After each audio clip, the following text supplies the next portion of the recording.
One, we'll get the show going again here. All right, make sure I'm all paranoid that things are gonna be messed up. But okay. I think it should be fine Yeah, as far as the gotta podcast love goes. that. It's We just all out of the blue kept rolling too. with it.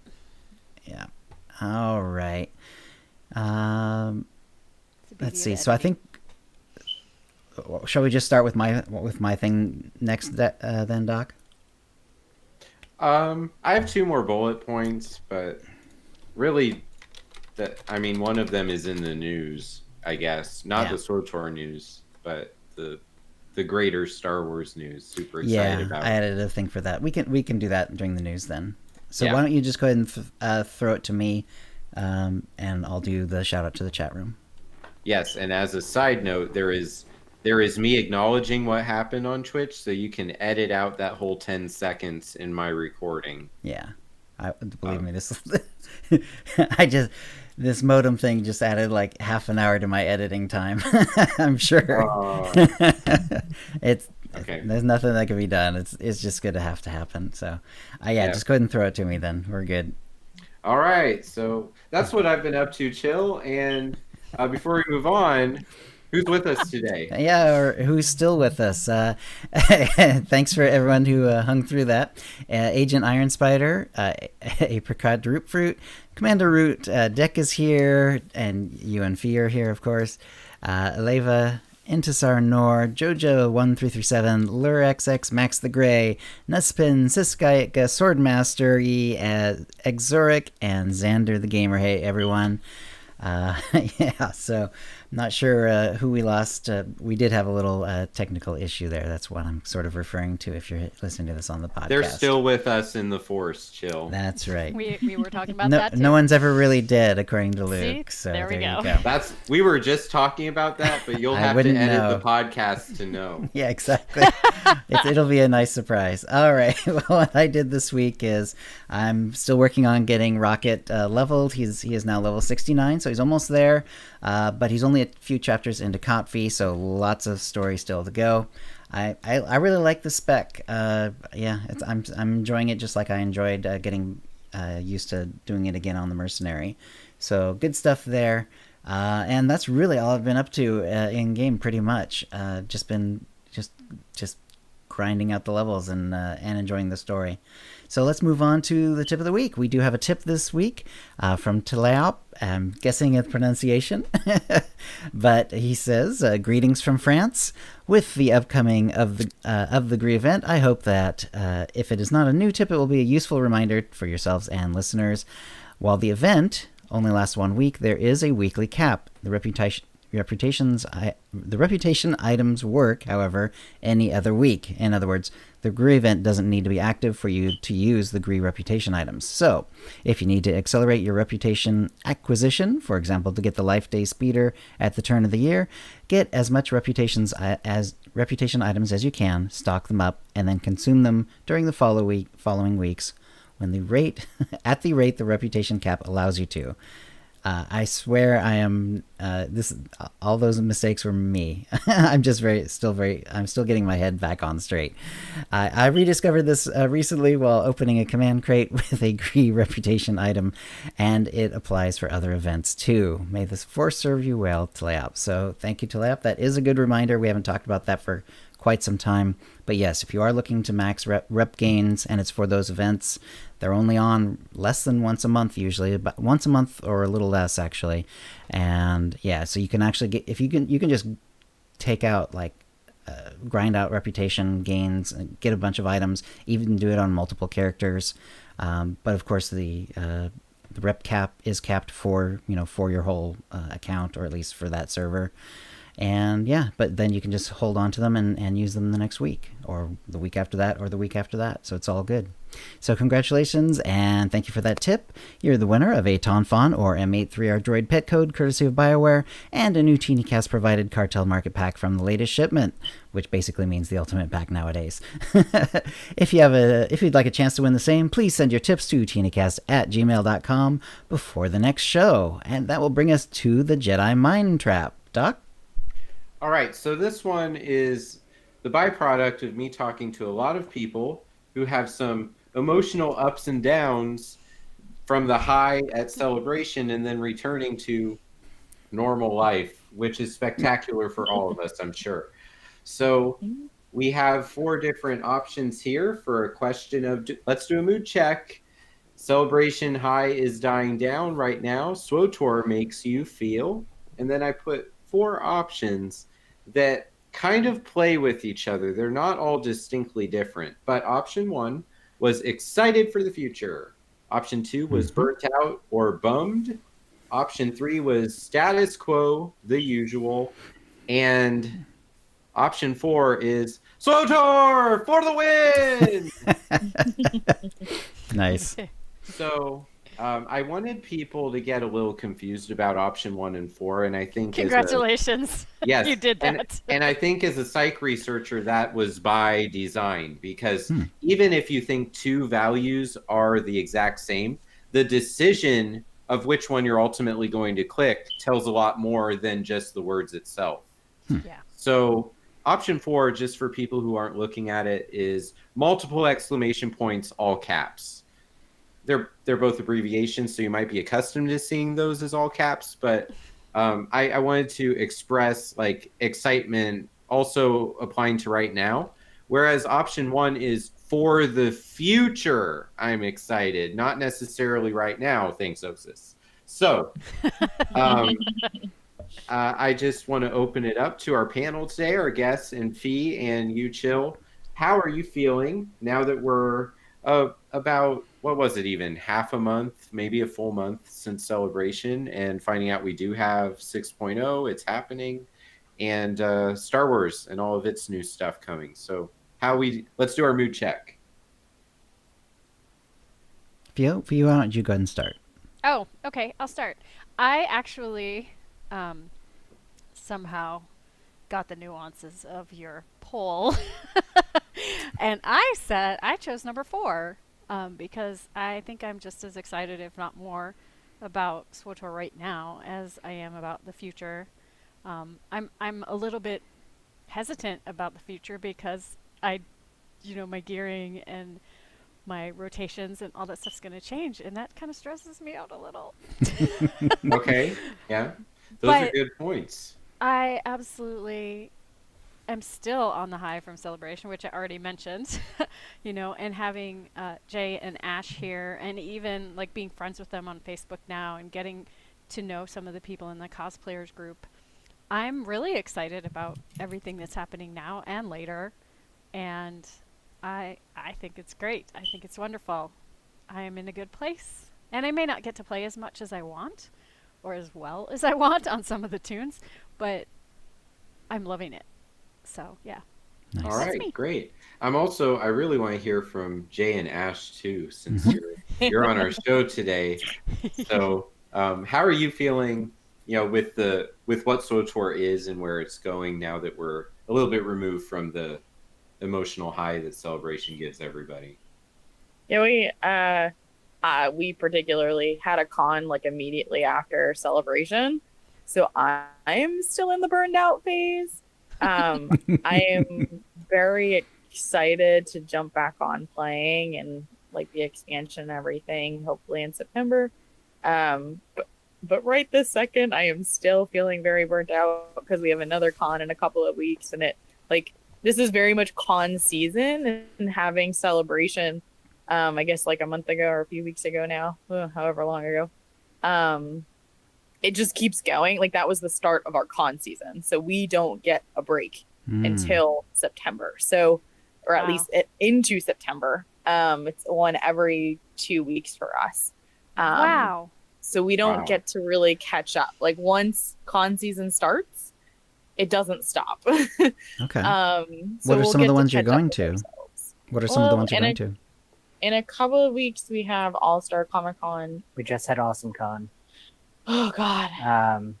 There's Blurred Con. Yeah. It looks like we're probably gonna try to do Dragon Con in the fall. Yeah, we're officially going to Dragon Con. And we can help run the photo shoot and the table there if there ends up being a table. Oh my goodness. Wow. Escape Velocity. Escape Velocity, yeah, I almost forgot about that one. Oh my God.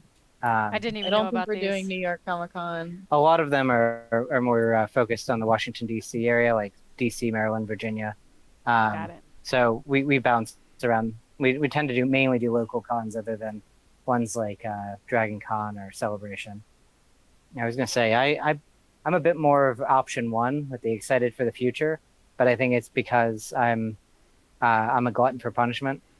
It's been fun trying to go ahead and get all of my characters as far along as possible. There's some of the classes that I only got them through the class story, and now I've been trying to slowly get through like McCab and Hut Cartel, Shadow Revan, Fallen Empire, so that when the new content comes out, I can just sort of continue on from there with the very different personalities and the very different situations that each of the classes are in. So I'm super excited for the future, but maybe not on the full SWOTOR 4 exclamation points for the win, 5 exclamation points. Yeah. I think that's how I feel. I just don't Have the energy for have it? not internalized that yet. Yeah. Well, You're I excited mean, for the Natalans. Yes, I am. Yeah. Sure. Yeah. So, I mean, I think it's great to have things that we're looking forward to in the future, and that whole I really relate to what you said about well, both of you kind of that you're still in the busy season. So, whatever SWOTOR is doing it kind of ends up on the background, and so it's just a nice addition to your life in those periods of time. And so, what month does con season kind of slow down for you? September, October. Yeah. That's it when normally- you get 6.0. Yes. How perfect. Exactly. Yeah, it's at least for us, it's around. That's when Baltimore, New York Comic Con, and Oh, Dragon God. Con are. So, Wow.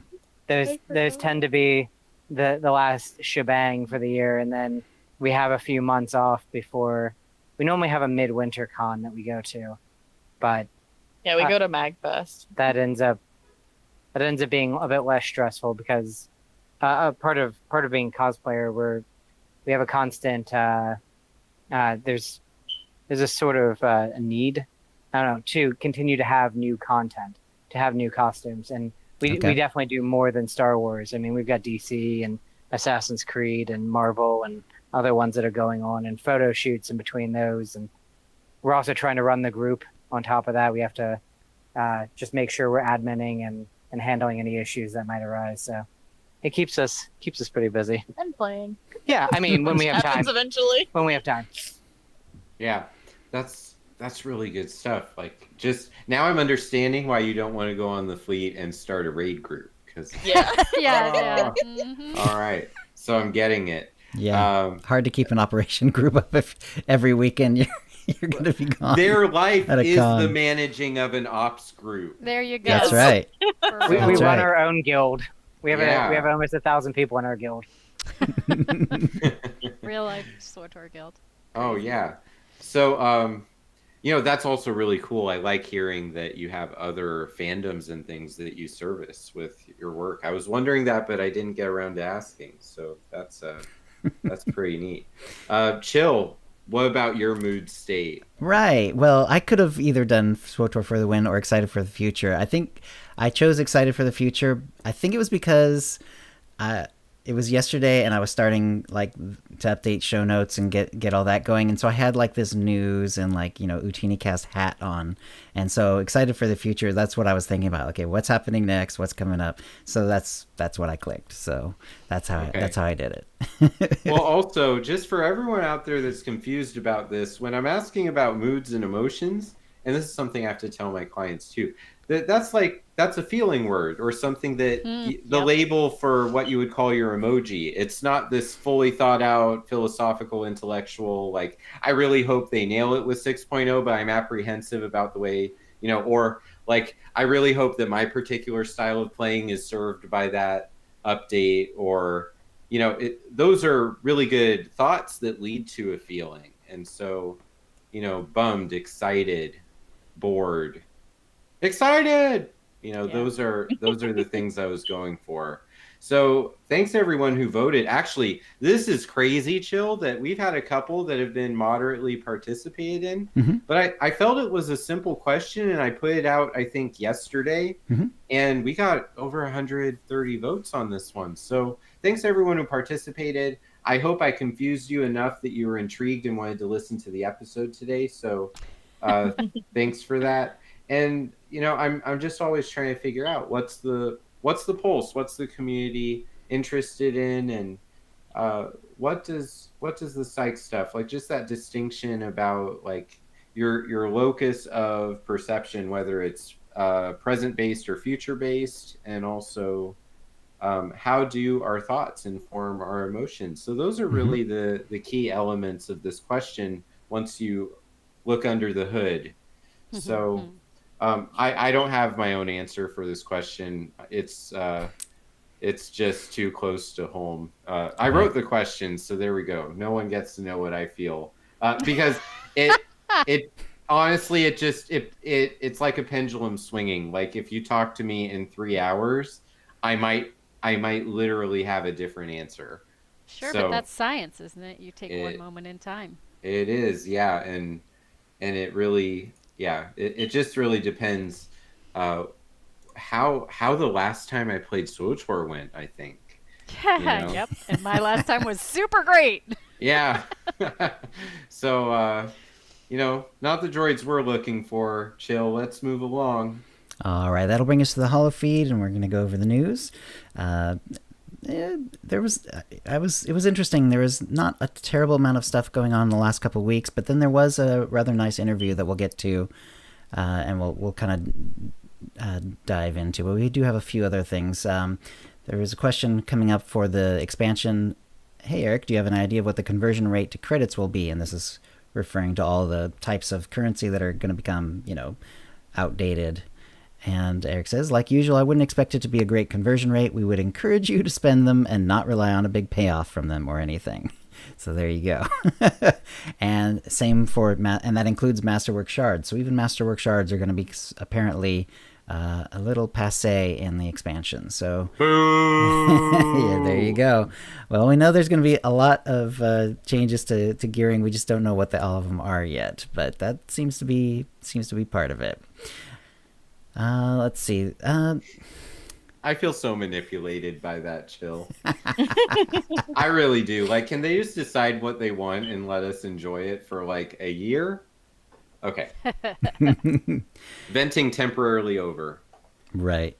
They do have Dantooine on the PTS, so there's things going on there. I don't necessarily want to go into all the little details of what they're changing on the PTS, because they can change again before it comes out. I did throw them in the show notes, but just know that they're working on that. They're making little changes. They decided to reduce the amount of missions you would have needed for the weekly. It would have been 12. Now they're trying at 10 normal, 5 heroic instead of 12 and 6, stuff like that. So yeah, moving on. The Rackwheel event has just passed, but we do have a couple of upcoming events. These are the repeating ones. Relics of the Gree is going to be May 4th to May 21st, and that it is what it is. Relics of the Gree, just like the tip of the week, it's coming back. You can get all your reputation items and then pop them. Bounty Contract Week is going to be May 28th to June 4th, and that's going to be, of course, pretty much the same as usual as well. But then they did do an update on Dantooine in terms of sort of like the story behind it. They did it in the form of a tactical report assessment, sort of. So they very much role played this, and they did it from the point of view of a report from the Empire on what is going on Dantooine, which is pretty cool. Republic control of Dantooine has long been a thorn in the Empire's side, but the latest reports from the Rio Balos sector indicate we may yet dislodge it without placing undue strain on our resources. And it keeps going. It's just a lot of fun. Not necessarily too much that we already knew that there was going to be the Nova Blades there. We learned that at Celebration, yeah, but go ahead and read it. I did copy it into the show notes, but it's also, of course, on swotor.com as well. And it's fun to read. Not a ton of new information, but it's always fun to see them do stuff like that. Also, the Meet the Community Content Creators. There was the first one was fairly recently. So Teresta, of course, multiple time guests on our show, and of course headed up the booth that we've been talking about so much in this episode again. And now this time it's Volk, and so Meet the Community Content Creators, and it was for Volk, and Volk is also a former guest of ours, so we're always happy to see that happen. Volk has a really good he has a nice blog you can read on his blog, but he also does quite a few YouTube videos, and I highly recommend those as well. So definitely check him out. Volk, VULKK, so it's double K at the end there, and he's been in the community for years now, and especially his content he's really been focusing on different sorts of guides and stuff like that. So especially if you like guides, Volk is a really good source for them right now. Yeah. So very exciting. The interview that I touched on earlier is on YouTube. It's by Kogas510 is the channel name. There's a link in the show notes. You can also you can search it pretty easily. It's KOGASS 510, and this is an interview with the developers on 6.0. And my general thoughts of it, he did a really good job. He hit all the sort of areas that you want someone to talk about, especially following Celebration and the big announcement and all that stuff. The only downside I would say is that it's sort of an awkward time to be asking the devs about this, because Celebration came out, they did their big announcement, they did some clarifications already, but they can't really announce anything new yet because the PTS isn't out, and they didn't really have a lot of extra stuff to announce. However, when you talk with someone for a little over an hour, little things slip through, and there's definitely some like tidbits and hints and a little bit of new data, clarifications. So if you're willing, it's an interesting interview. Definitely go ahead and watch it. If you don't have the time, that's what I'm here for. Yeah. So they did touch on Strongholds. They did say that there is a new one in the works. They can't announce it yet. And of course, they touched on what they touch on every time about Strongholds, which is, everyone has suggestions for new Strongholds all around the galaxy. There's already suggestions for Strongholds from the new areas that they announced for 6.0. As far as the PTS goes, they can't really commit to a time yet when it's going to come out. They do want to do it as soon as possible, and this is like all tying in with their whole strategy. Like recently, Eric asked for everyone for ideas on set bonuses for the itemization changes, and sort of the same thing. They're definitely wanting as much and as soon community feedback as possible. So PTS is not up yet. They don't even have a date for it necessarily, but they are going to be looking to put it up as soon as possible. Itemization, they wouldn't elaborate too much, but the theme when they were talking about it was that even though it seems like a lot of big changes coming, they're only a part of what's coming. There's even more that's going to be announced later. They couldn't announce it on this one, though. There was some discussion in general of how to get items, which came down to the idea that this is a subject they're focusing on highly, and that they are looking at multiple pathways for getting items. The general indication was that the Command XP would continue on in some fashion, but it's likely to change a fair bit. They weren't, again, too specific, but they also, in going on with the former point, they indicated again that it won't be the sole or primary way of getting items. They're looking at all kinds of different ways of getting items. Set bonuses and ability changing ideas. When he put out the announcement, he even said, I'm trying to keep this as open as possible so that the wildest, craziest ideas can be put out there so we can actually get them. Because if he starts narrowing people down before they've even had a chance to brainstorm, then you don't end up with nearly as many ideas. But there was some talk by Kogas saying, well, some people that he's been talking to have been saying, well, now I'm just not sure what to say because it's so broad that I don't even know what sort of parameters I'm looking at. So they did throw a couple of general ideas out there, and these are not necessarily in the game, but just the sort of some of the directions they're going. the first time you hit a new enemy, it's an automatic crit. That would be an idea. Others, you do more damage to low health enemies, or I do more damage when I'm at low health. And in general, So I want to pause there, Fee. As people who have healed together, can you imagine the arguments we're gonna have where it's like, leave me at under 40% health, Oh healers. my gosh! Right? yeah, Eric that'll even happen. Eric I'm even doing my said rotation. Eric even said, yeah, that he thought that would make for some interesting Discord conversations. For real. I want them to do it. I want there to be an inverse relationship between health you have and damage you do. So that That would be way, amazing. if you're really terrible, like you'll see DPS standing in stupid, but now they'll have a legitimately stupid, viable reason to stand in said stupid. Oh gosh. Right. So, someone like who plays Marauder, like working class nerds. Right. Oh. Ouch. So yeah, and in general, Eric Love you, said, Marcus.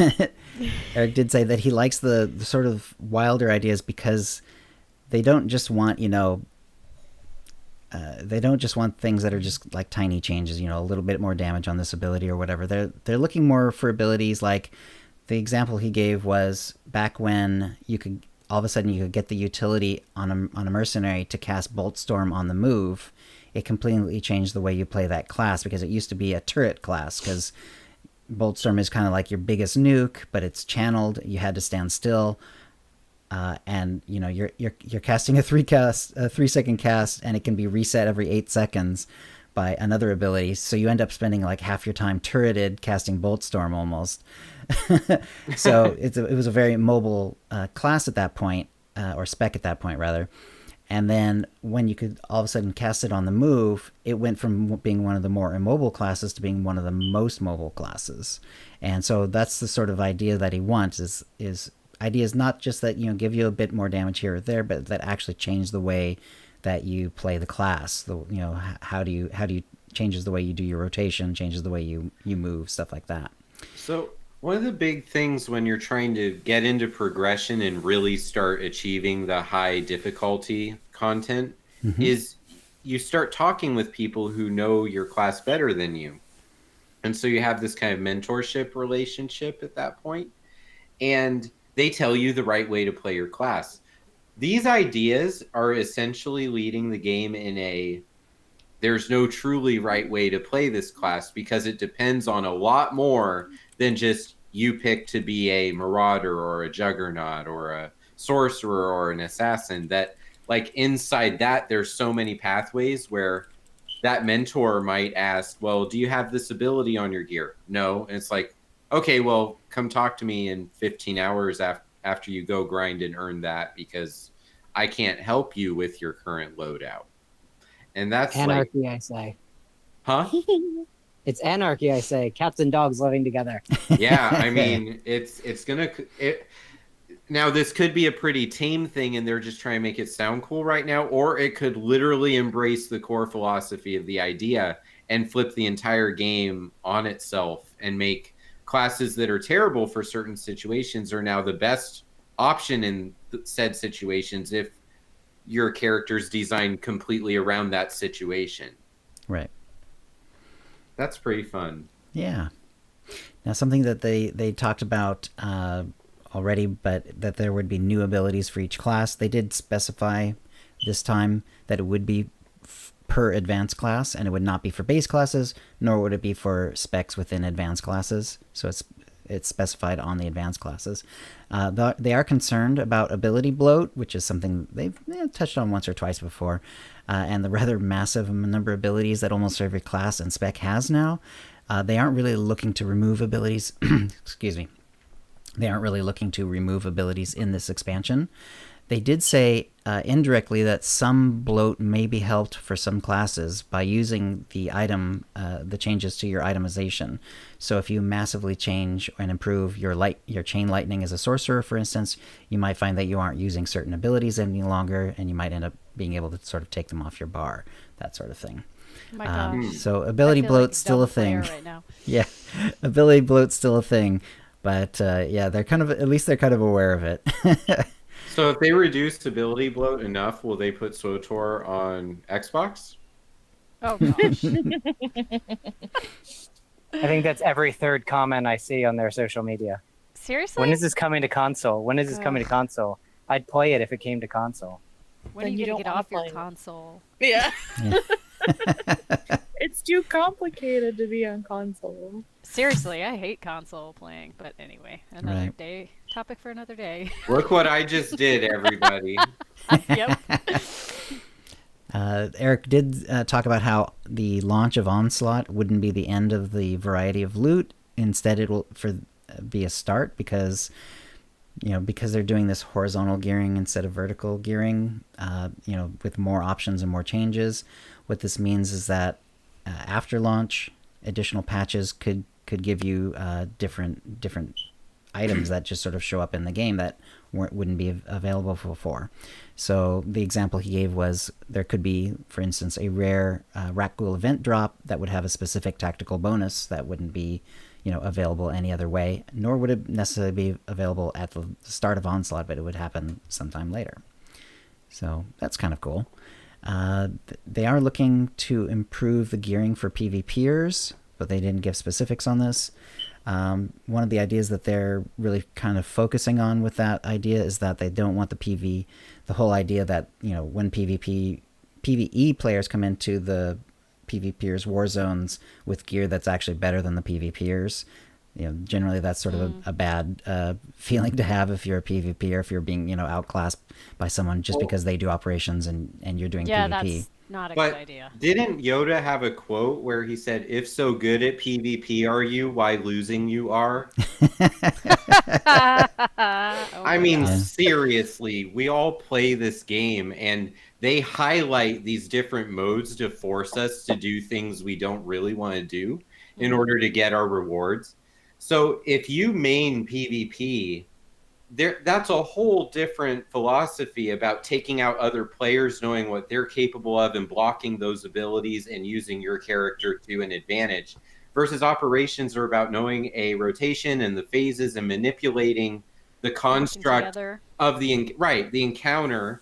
And so, like, whatever. I reject that quote so completely. Fortunately, Doc, that's exactly what the devs are saying too. Is Right. that that feeling is not one they want in the game, and they are they're looking to get rid of it. No, they're looking to get rid of it. No. I'm saying the developers are undermining the entire process of playing this game. If they're going to have things that you win by playing PvP, don't I don't know. It's just like this whole, I want to play over here with only people who fight other human beings, and we need to keep them over there with only people who fight things created by the devs. Mm-hmm. I was gonna say that is stupid. The only reason I ever played PvP was so I could get 4x on my team. Me too. And then, so every time it is 20 matches of me walking on the battlefield, being immediately wiped out in one hit, going back to the respawn, and just waiting for the match to end so I can get credit, so I get up to 20. Yeah. Because there's no way I could compete with any of the PvP people. And then later people are like, oh yeah, no, that's not how it works. I'm saying there's very specific teams. If they give in to this idea and eliminate that problem from the game, then the PvE players could very well fire back. Well, you're saying I have to play PvP in order to get this thing done. I don't want to go in and just automatically lose to them just because they play PvP 49 hours a week, and I actually do other activities that you programmed into the game. Right. So it's like, just make it so the gear matters and your skill matters, and like, I don't know. I don't see this as a problem. I'm not a main PvP player, so if you hate everything I just said, then just fast forward whenever I'm about to talk about PvP. Right. But still keep listening to OotiniCast because we love you. Just you have to remember that like other people play your mode. Yeah. Beat them. We're required and this to. problem's over. Right. Just beat them at the thing you're good at. Right. So But don't be mean to them because you're good at it. Not as mean as I just was. Right. So, what are they looking to do in terms of the PvP? So, they're not looking at making expertise a thing again. So, gear will still be gear in the game, but what they're looking instead is making gear less impactful in terms of stats in PvP. By one of the ways they're looking at that is just bolstering to max. So in other words, and this is actually something that a lot of PvPers have wanted. It's like, just give us all the same gear level so that it's strictly a skill matchup at that point. Sure. And the cool thing about this though is that they would be bolstering to max, so you'd have that everyone has the same stats aspect, but then you'd still have where gear would be impactful is that you would be able to have different set bonuses and tacticals available that you could choose for PvP. Because, like, for instance, you would never choose anything that improves your CC if you're doing an operation, because almost every raid boss and most of the other creatures in there are CC immune. Right. But CC is very impactful in PvP. So if something like lowers some of your cooldowns for PvP, or sorry, for CC abilities and stuff like that, all of a sudden you've got quote unquote a PvP set of gear. So Yeah, there you go. I like that idea. So yeah, I think it takes it more to like a fighting game style setup where, Mortal Kombat 11 came out. So I've been playing a lot of that. And when you play online, people who are Sub-Zero are not automatically better than you because they play Sub-Zero all day, every day, right? It's more like we're equal and you're just going to beat me because you're better at the game than me. mm-hmm. And if Right. SWTOR can have that, then I'm all for that. But like, if gear does matter, I'm opposed to the whole keep PvE players away from me. Right. So there we go. Yeah, Eric's general thought on this, or his sort of wrap up thought on this, was basically, I'm good in PvP not because my stats are higher, but because I have bonuses that make me strong at a strategy that that I'm good at. So yeah, it makes sense. So yeah, I thought that was some interesting clarification. Crafting is going to be brought up a level, so there's going to be new crafting stuff. Unfortunately, I don't know what that means for my poor my poor cargo bay, because it is completely jammed. Seriously. It's completely jammed. I don't have room for level 11 stuff anywhere. There's only 10 things. You can't do another level. I know. Try again, guys. Here's hoping that we can open up unlock another bay or something. I don't know. The question was asked if there's going to be upgraded augments. They said they don't know yet.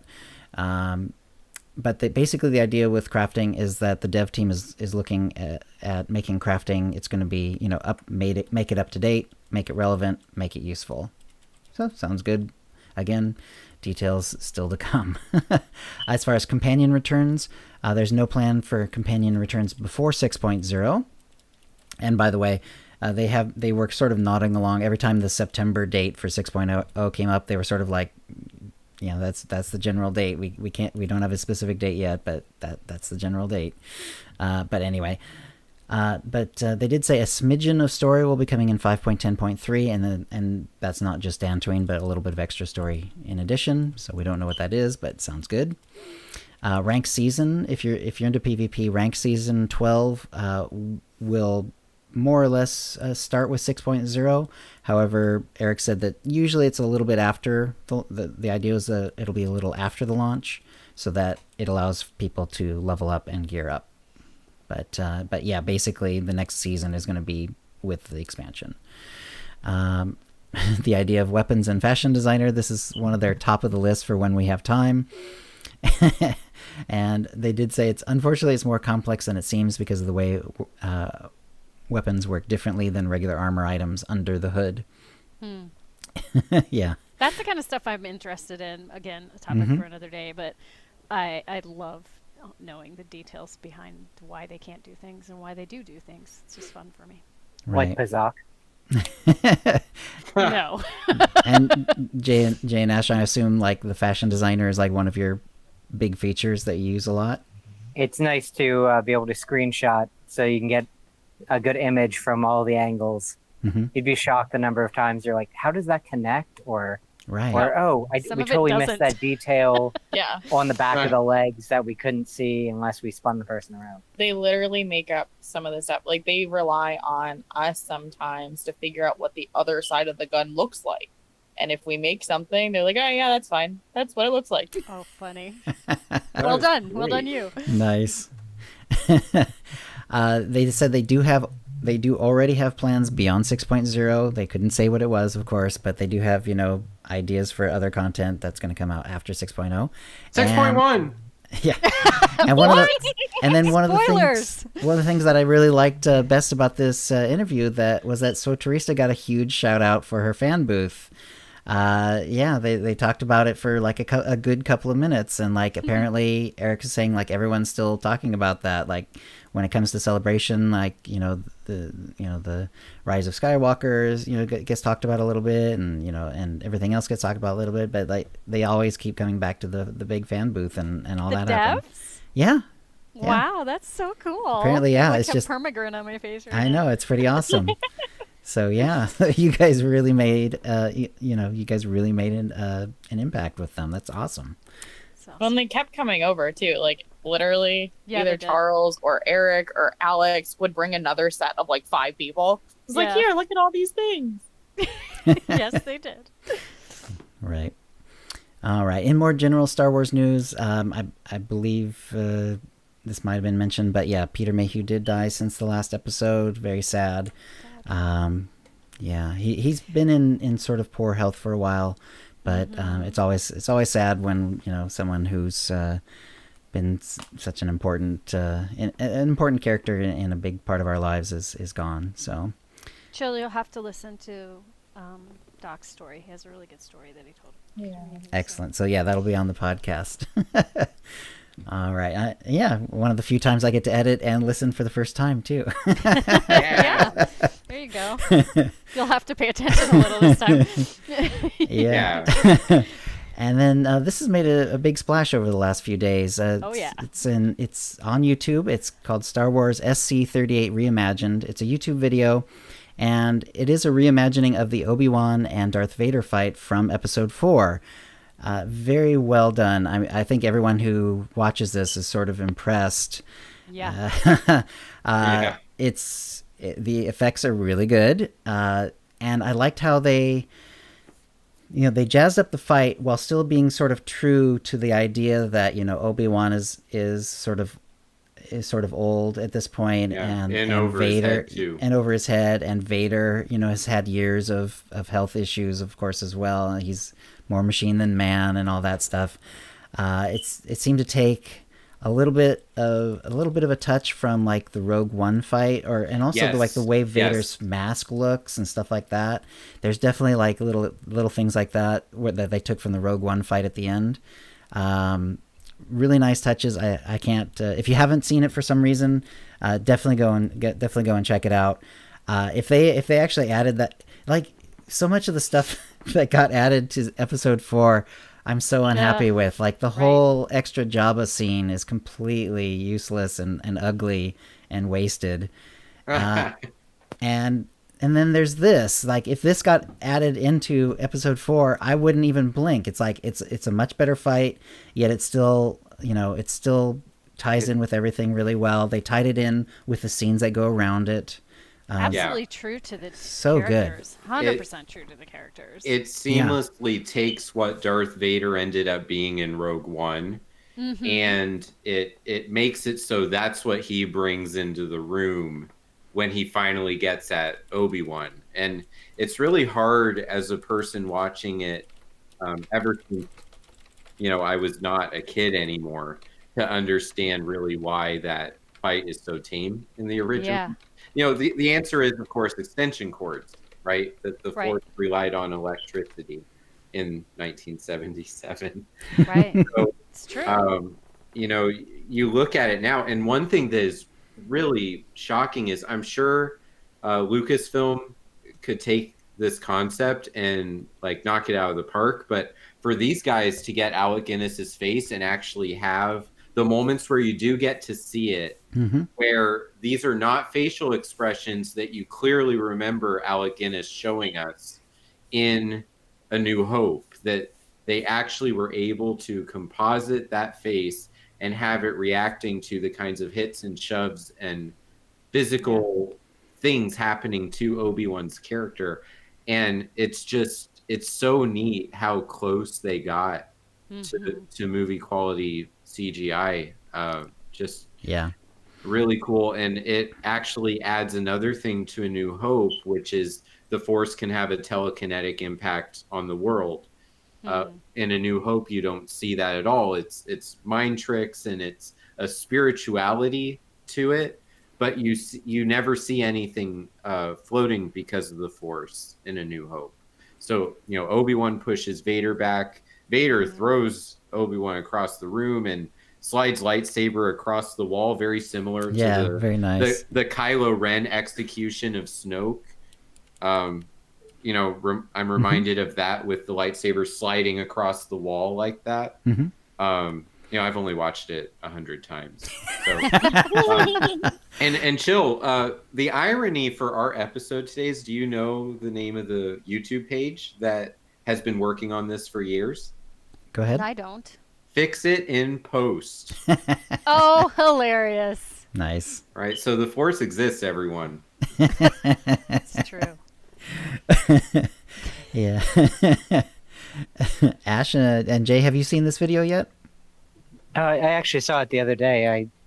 I really did like how they didn't go too over the top with the fighting. Right. And it wasn't bouncing around, spinning around. These are It's two not older guys, it's not as energetic as the Darth Maul fight in Phantom. Which so. it shouldn't be. But And it the shouldn't original be, New right. Hope fight was just them sort of barely smacking sabers a few times, and Right. it was there was such space. There wasn't the brutality to it. So no, I liked how they put it all together. Yeah. It gives a whole new level to both of those characters, level of depth. Like you see Obi-Wan not being weak at all, but not having the power to win the fight, if that makes sense. Right. He knows he has to stay on the defensive almost all the time. Right.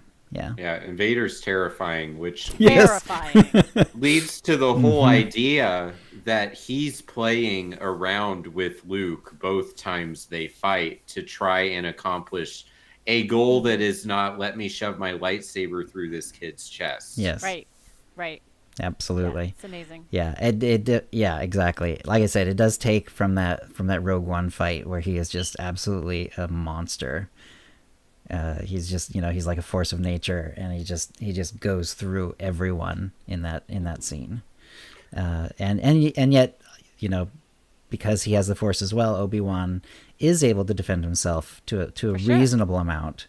And even though he's sort of also being shown as old and weak, because he's the Alec Guinness version of the character, he definitely holds off Vader for a long time, in a way that clearly no one who doesn't have the Force would be able to.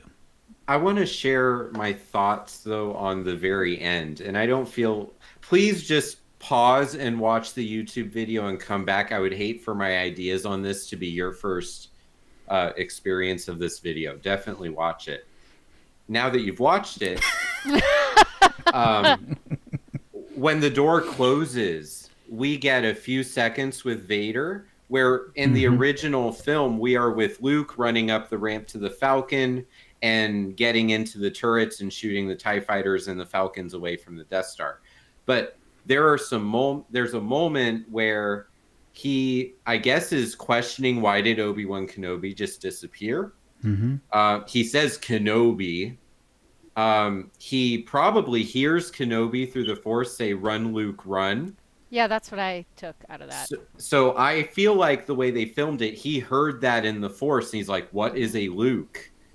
So, there's years elapsed, 2 years, 4 years, some kind of time elapses between A New Hope and Empire. And in Empire, he's hell-bent on getting the Millennium Falcon and finding Luke. And he knows the whole movie Luke is his son, and then he has to, come clean to the Emperor when he's called to task on that, and spins it so like, hey, this is a Sith plan, Master. When the original plan is, I'm going to get this Luke and we're going to kill you.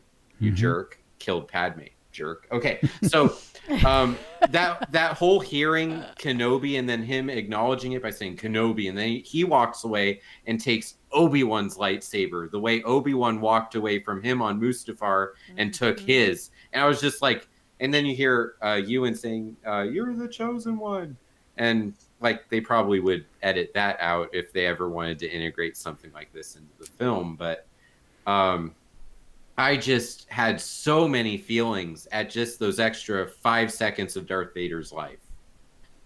Anyone else have any reaction, or is that just me?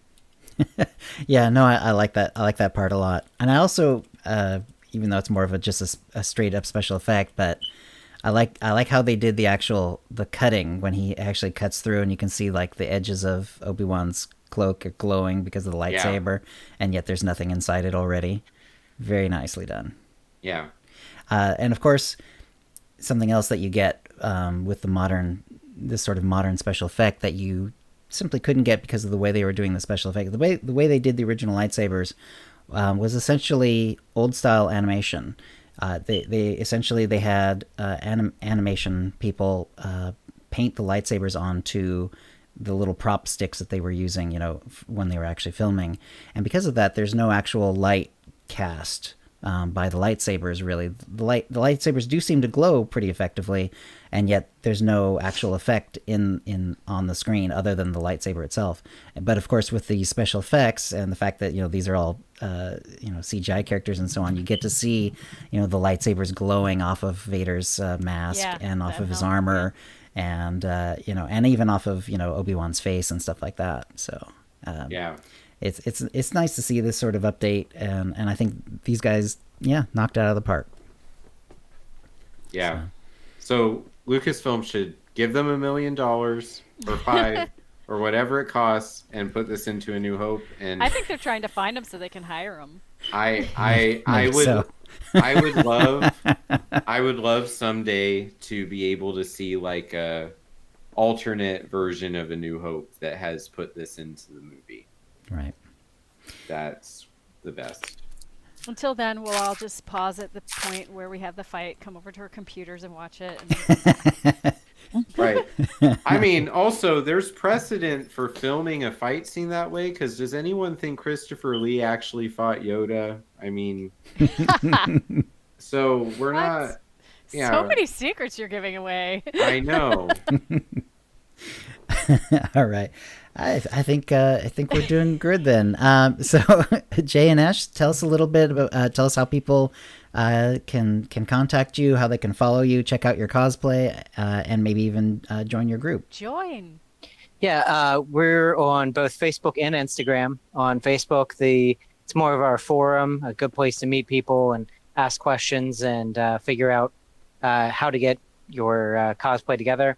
That's Cosplayers of the Old Republic. Just look it up on the search feature. And then on Instagram, we're also Cosplayers of the Old Republic, but it's more features of cosplayers every couple days. Nice. Just to sort of show off the different costumers around the world, actually, because we got members from all over the world. That is so cool. Well done. Well, thanks for thanks for coming on. I appreciate it. Yes, thank you.